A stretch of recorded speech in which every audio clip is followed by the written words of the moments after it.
পিঠা দুই ডেগে বসছে মাশাআল্লাহ এটারে মাছগুলো এই পিঠাটির কালার সুন্দর হয়েছে গো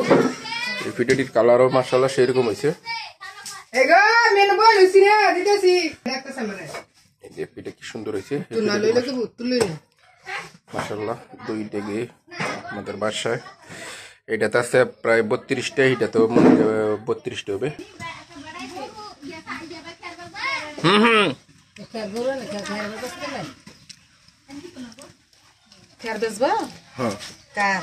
পিঠা বানাইতেছে এটারে বলে মাসকলাই পিঠা না জিলাপি পিঠা বলে এক জায়গায় এক নাম বলে আমাদের এখানে জিলাপি পিঠা বলে আর ওই যে হাফ বানাই দিতেছে এটা হইলো আবার আরেকটা দুই করি একসাথে এখানে আবার মিঠাই দিয়া গুড় দিয়া এটা সাইকে আরেকটা উড়ে দিতেছে লাল লাল হইলে তেলটা কম খায় নাকি না লাল লাল হইলে ইয়েটা হয়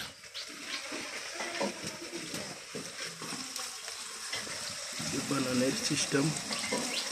বানানো তো সহজই দেওয়া যায় সহজই লাগে কিন্তু যে বানায় হেরা অবস্থা খারাপ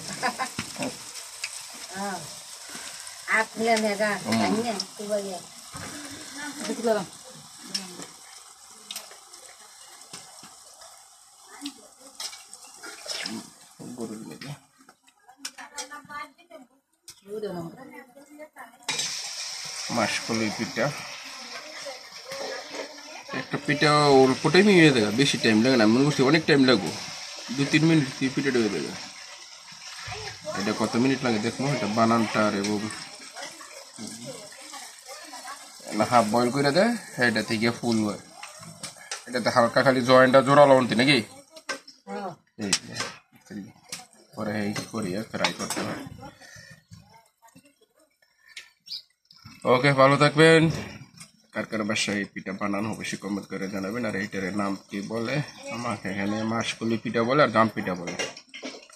ওকে আল্লাহ হাফেজ আসসালামু আলাইকুম ওয়া রাহমাতুল্লাহি